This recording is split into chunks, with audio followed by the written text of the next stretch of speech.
We hope you've enjoyed the first part of Christian Identity, from Weaponized Religion to the NAR, released in segments as NAR the Series. The transcript for the series was produced from the book, which will be released on Amazon September 1st. You'll find a link to the book in the video's description.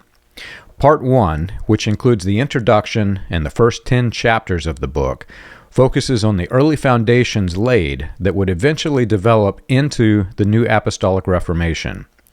As many of you have noticed, it's a nasty combination of the worst ideas and doctrines from several movements in history, from modern Pentecostalism to Christian nationalism and Christian extremism.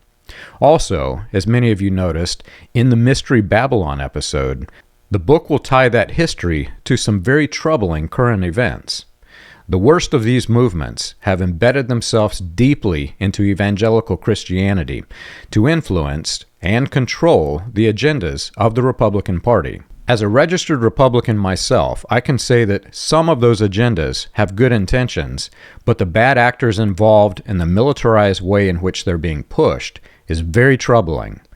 The book explains why this is and why the bad actors have chose the Republican Party as their platform.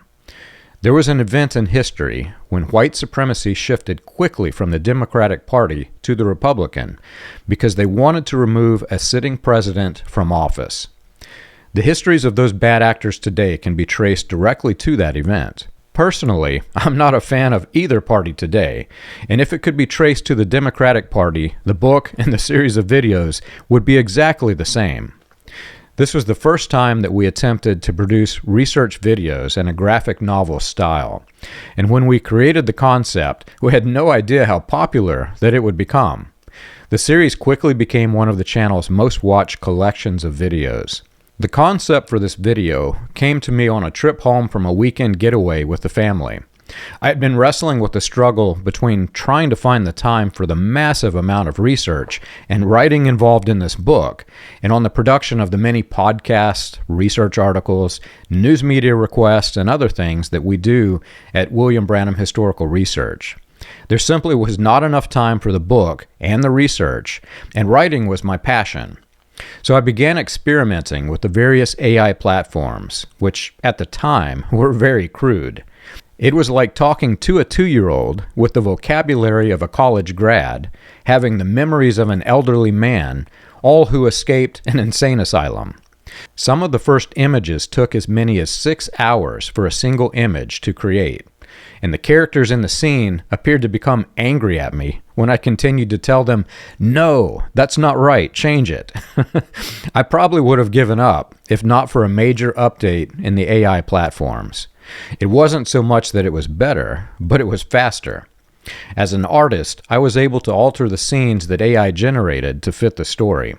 I wasn't at all a fan of the AI voices. They sounded like robots, and not like good ones. Rosie the robot from the Jetsons sounded better.